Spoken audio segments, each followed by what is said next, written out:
Meus amados, boa noite. A palavra do Senhor diz que em Reis, no capítulo 17, que Elias, o tesbita, dos moradores de Gileade, ele disse assim, que nem orvalho e nem chuva haveria na terra, senão segundo a palavra dele. E Elias disse essa palavra em nome do Senhor, porque ele era profeta, e nós temos que entender que na terra existe três tipos de profeta. Existem os profetas que entregam o recado de Deus, existem profetas que estão ali querendo o poder, e existem profetas que andam no poder de Deus. Uma prova disso é 2 Reis, capítulo 2, que fala que quando Elias ia andando com Eliseu, chegaram 50 filhos dos profetas e falaram a Eliseu dessa forma: bem sabemos que hoje ainda o Senhor teu Deus levará Elias sobre a tua cabeça.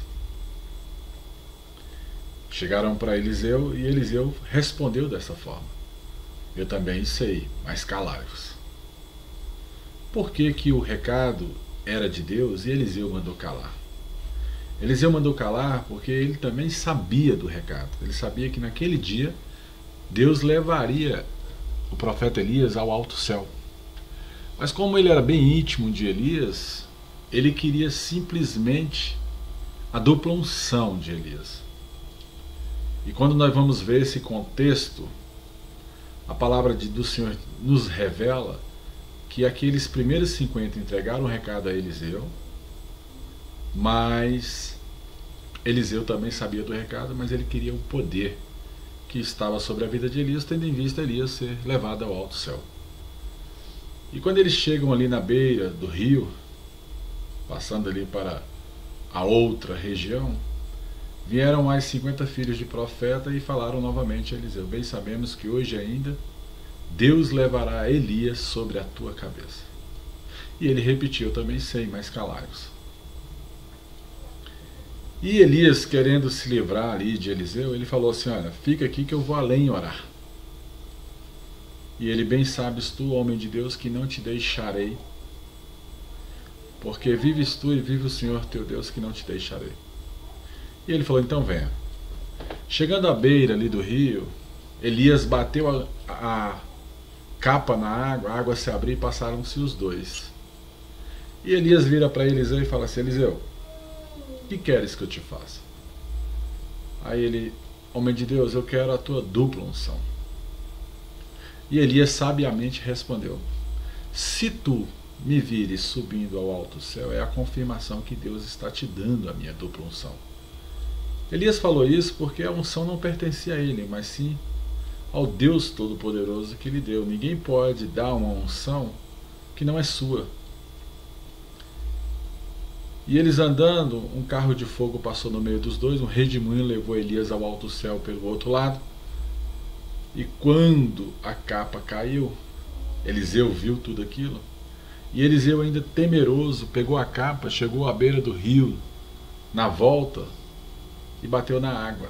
Quando ele bateu na água, ele falou: onde anda o Deus de Elias? Ele bateu na água, a água se abriu. Naquele momento ele reconheceu que o poder de Elias, que Deus tinha dado a Elias, estava sobre a sua vida. E o interessante disso é que aquelas pessoas que andavam no recado, elas perguntaram a Eliseu: onde está Elias? E ele falou: olha, Deus levou ao alto céu. Não, quem sabe Deus não jogou por cima dos montes. E aí vem o grande segredo do que nós vivemos hoje. Hoje nós vivemos num mundo de recado. É xarabá, canta, recalabá, se erga daqui. Olha, filho, assim diz o Senhor.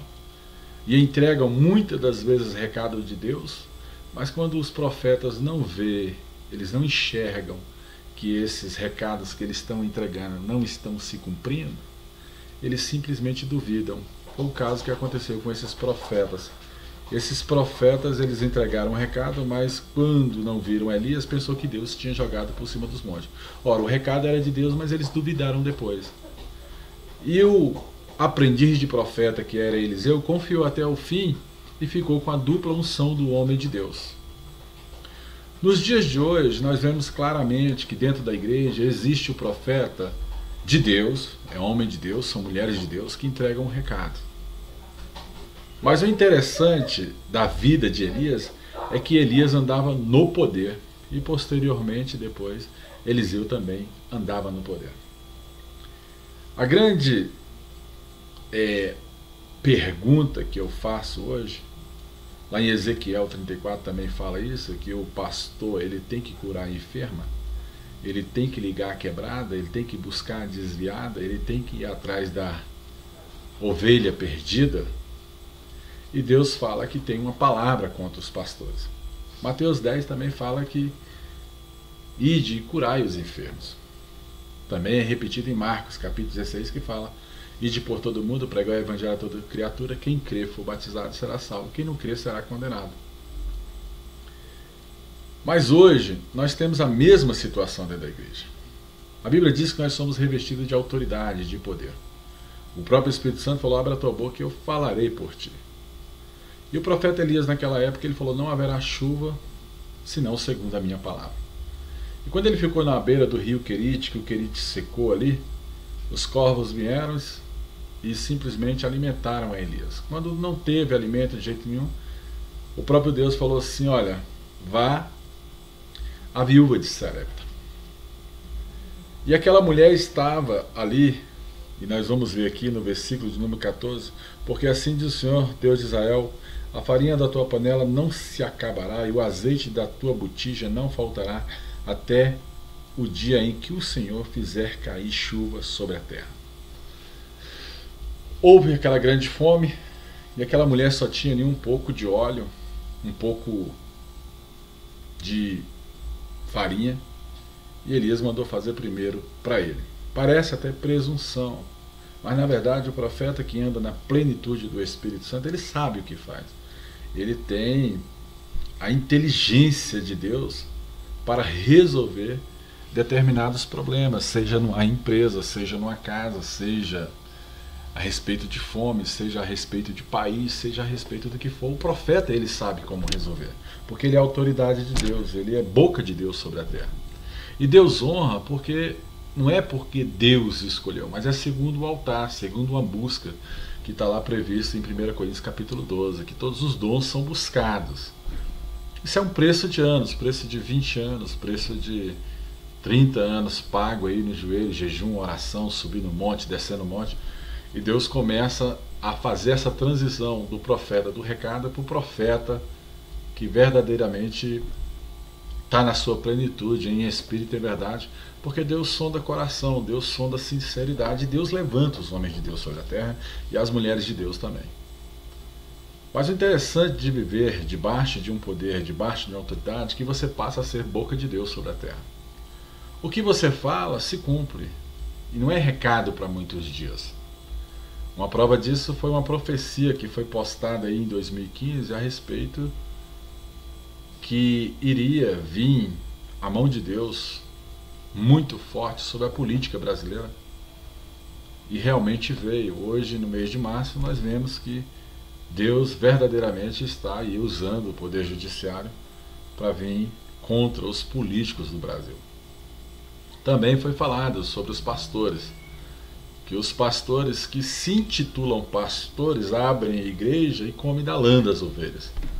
Esses pastores também estão sofrendo o peso da mão de Deus. E essas ovelhas não estão mais seguindo a esse tipo de pastor, porque agora está se cumprindo o evangelho do reino, onde Jesus falou: e este evangelho do reino será pregado por toda a terra. E Jesus também apontou para Pedro e falou: tu és pedra, mas sobre esta pedra eu edificarei a minha igreja. A Bíblia é muito clara: o povo perece por falta de conhecimento.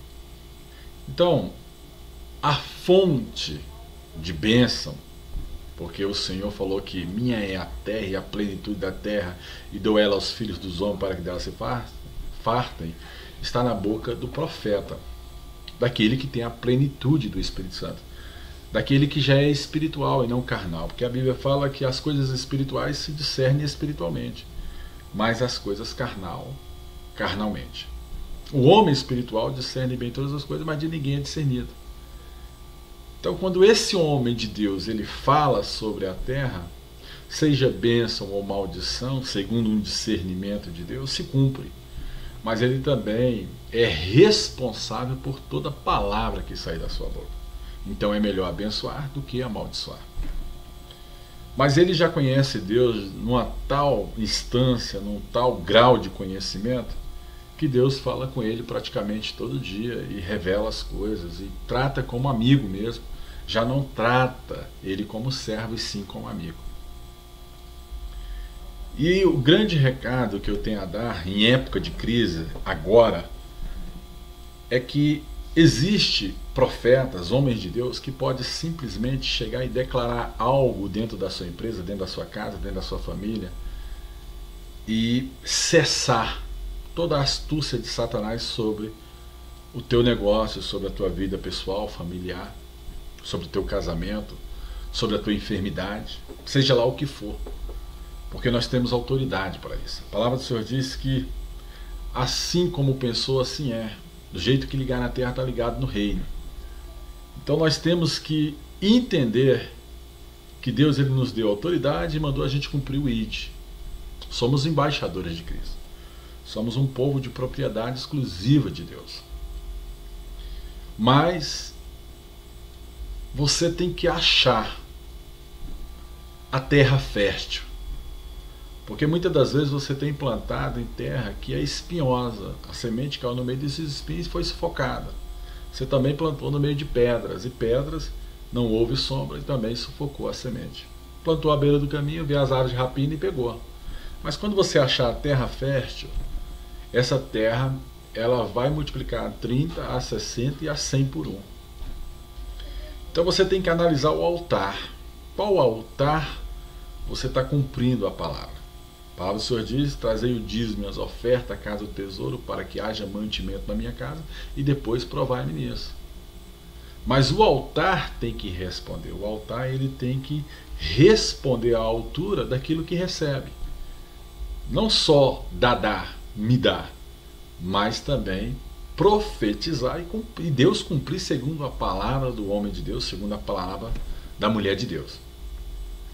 E nós vemos dois casos claros. Elias, ele multiplicou ali o óleo da botija da viúva de Serepta, e vimos também Eliseu, que perguntou para Geazi: Geazi, o que posso fazer por esta mulher? Ah, senhor, ela não tem filho. Então, nesta data, por esta data, daqui a um ano, essa mulher terá um filho. O interessante é que esses profetas eles só falavam e Deus cumpria o que eles falavam, porque a fé deles já era plena. Eles já andavam segundo o centurião, homem de tamanha fé, e não como Pedro, nem homem de pequena fé. Jesus falou: nem Israel vi tamanha fé para o centurião, e chamou homem de pequena fé a Pedro. Paulo falou: com leite vos alimentei, não com alimento sólido. Então há um grau de fé daquele que bebe leite para aquele que come do alimento sólido. O inimigo da tua alma, ele tem roubado aquilo que é teu. E aí, meu amigo, você tem que achar essa terra fértil para esse homem ou essa mulher de Deus profetizar sobre a sua vida, e num discernimento profético claro, de unção, de palavras, de quebras e de sentença. E assim como ele falar, assim será já no mesmo dia. Não tem esse negócio de ficar prolongando os dias, não. O profeta, quando ele fala na terra, tem que cumprir no mesmo dia. No mesmo dia Deus já tem que dar sinais do que ele fala. Isso é andar na plenitude do Espírito Santo. Então você hoje tem que deixar de ser menino e parar de seguir a qualquer vento de doutrina e começar a entender que Deus é além do que você pensa ou imagina, que o Senhor dos Exércitos está no céu e você está na terra, que você é criatura e Ele é criador, que você é filho e Ele é pai, que Ele é Senhor e você é servo. Deus é além. Deus, Ele, quando Ele fala para o homem, façamos, Ele fala no mundo espiritual, façamos o homem a nossa imagem, a nossa semelhança. Ele deu essa autoridade ao homem já na criação no Éden. E Jesus confirmou essa autoridade no Novo Testamento, ali nos 4 Evangelhos. Mas hoje nós vivemos na plenitude do Espírito Santo, que faz a excelente obra no meio dos homens. Então busque a excelência do verdadeiro Evangelho. O Evangelho é solução, é a maior arma que nós temos contra as ciladas do diabo. O Evangelho hoje, ele é tudo que nós temos. A Bíblia diz: revestíveis de toda a armadura de Deus. E quem vai dessas armaduras vai ser o Evangelho. O Evangelho é as armas espirituais de Deus para combater o bom combate contra o reino de Satanás. Então, Satanás, sabedor disso, ele fica inflamando o engano nas igrejas. Pessoas que ficam se movendo de uma forma dentro das igrejas e enganando a muitos. Na verdade, profetizando, e essas profecias é simplesmente um engodo para arrancar o dinheiro, porque eles mal pregam a palavra e já falam de sacrifício novamente. Então isso é uma maneira de chifrar a mais magra, porque a palavra do Senhor diz lá em Ezequiel 34: ó ovelha gorda, porque chifraste a mais magra. E Deus, ele é contra os pastores que fazem isso.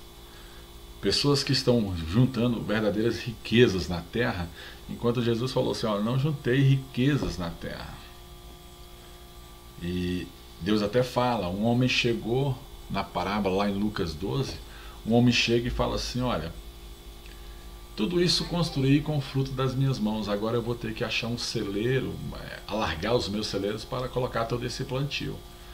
E Deus fala assim: tolo, ainda hoje pedirei a tua vida.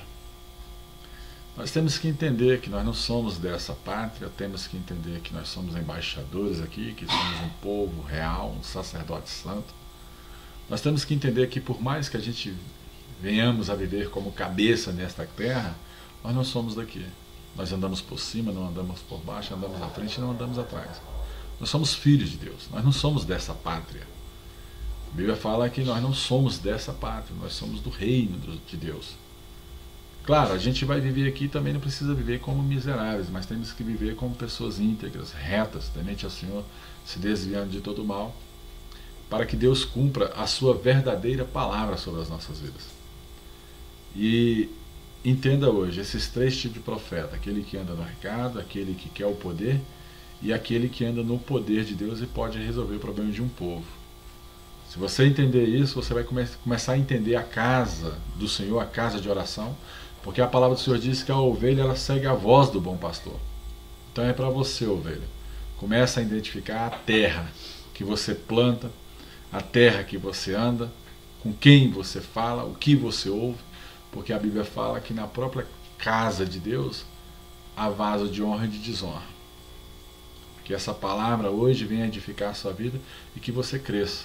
Cresça e seja um crente que coma do alimento sólido e não beba mais leite. Porque nós estamos chegando aí nos últimos tempos e Deus, ele vai levar uma igreja vitoriosa. Ele fala que vai levar uma igreja adornada. E uma igreja adornada é aquela que não perece por falta de conhecimento. Oséias 4,6 fala que o meu povo perece por falta de conhecimento. Então aqui vai mais um pouquinho de conhecimento daquilo que Deus tem nos dado. A igreja que está na terra somos nós somos templos do Espírito Santo. Então, mais um pouco do conhecimento e que você entenda que profeta, ao falar, tem que cumprir. Em nome do Senhor Jesus, que Deus te abençoe.